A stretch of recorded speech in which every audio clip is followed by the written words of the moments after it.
How you doing, YouTube? Matt with Massive Beer Reviews, back with yet another review. A little bit of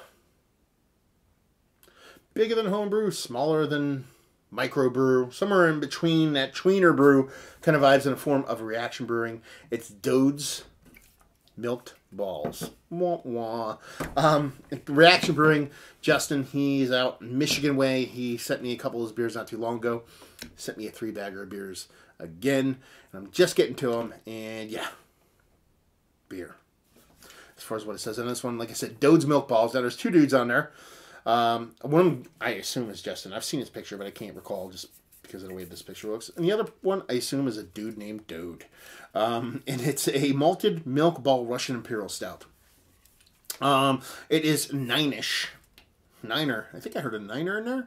ABV. 11/24/17 is when it was canned, so about 2 months ago. And on the side here we have Dodes Milk Balls is Russian Imperial Stout with gobs of chocolate malted milk and lactose. Sweet, but with the 9% alcohol backing it. You don't want to drink too many. Try Dodes Balls after a hard day. It'll hit the spot just right. Labels, only one of his labels. I'm not a big fan of the labels he does. They're a little bit kind of tongue-in-cheek, kind of blue, kind of fart jokey, as is this one. The one he sent me was really cool, but, it is what it is. Poop humor on a label isn't my favorite thing in the world, but in the end, it doesn't matter. If the beer is good, that's all that matters. And the first two beers he sent me are kind of like wheat-based beers with hop-forward additions in them. Then the last one I drank was a Russian Imperial Stout. I'm sorry, this is the Russian Imperial Stout. It was a red IPA. That was nice, but it's still hop-forward. So now we're talking about getting in my wheelhouse. Now we're talking about getting in the kind of, Russian Imperial Stout. Now, first things first, you're going to notice it did have about a pinky finger full of head. Totally dissipated super quick. Is that a bad thing? Could be. Still has carbonation. I can see it, even though there's a little dirty glass mafia going on. I can still see that carbonation kind of rising. So it could be a combination of a kind of negative effect in the beer, or it could be that he put a ton of an adjunct in there and that just kind of killed all of that carbonation. I don't know. But from a distance, it looks like something's killing that head off, and she looks dark. So, and always when beers kind of lose that kind of head, they end up looking a bit thin. But let's see what she smells like.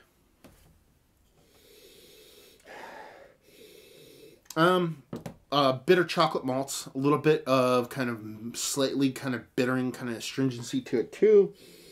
Maybe a soft kind of lactose vibe, talking about lactose being in there.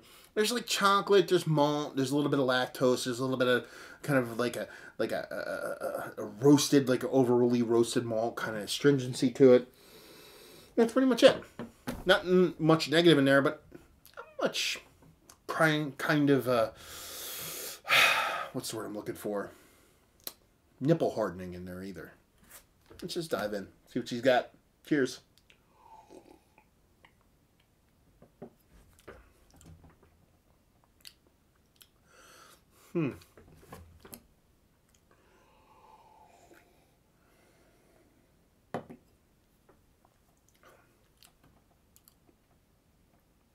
Yeah, is it a Russian Imperial Stout? No, I don't feel like it's a Russian Imperial Stout.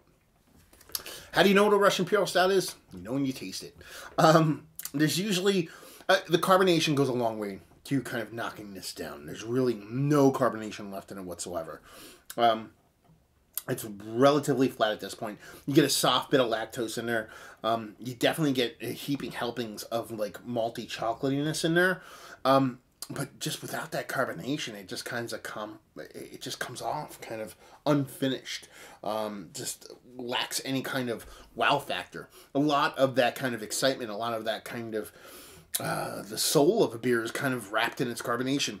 Sure. If you watch my reviews, I can get down with a bit flatter of beer, especially when it's a bit older and kind of, oxidation has kind of played its part. But you can kind of taste that this is a relatively new beer that lacked carbonation as opposed to a beer that had a ton of carbonation at one point and slowly over time lost its carbonation. So yeah, it tastes like an undercarbonated or zero carb kind of stout with a bit of kind of added kind of chocolate maltiness to it. And There's that added pop of sweetness from the lactose, and that's it. It's kind of hard to talk about because the carbonation is so minuscule. It just kind of leaves it flat. All puns intended, because that's all I can think of right there. So yeah, I mean, that's pretty much it. Not a bad beer. If it was carbonated, I'm sure it would come off much, much better. But this one just kind of, you know, lacks that extra bits and pieces that really kind of tie a beer together. So unfortunately, yeah, there you go. So not going to do the whole kind of value availability. Is it one of the better things? Because it's not necessarily a production beer. It's not necessarily homebrew either, but we'll just kind of leave it at that and just say hopefully you guys enjoyed the review. Now, if you didn't, anywhere in between, down there, words and stuff. Facebook, Twitter, Instagram, Untapped. Massive Beers. All 4 of those places on the social medias. BeerMassive.com. There you go. Beer and then MASSIF.com. You can go there for what? Podcasts. That's what it's all about on there. The podcast world, but you'll find a bit of social media, things like that.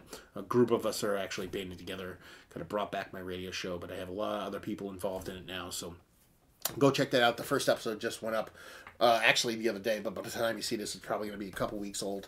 But yeah, go check that out. iTunes, Stitcher, all your favorite podcast joints, you can check it out there too. Like, subscribe, 5 stars, and all that fun stuff. And there you go. Hopefully you guys enjoyed this review. Hopefully you're enjoying a nice pseudo homebrew right now with a bit more carbonation. Hope we'll see you next time. Cheers.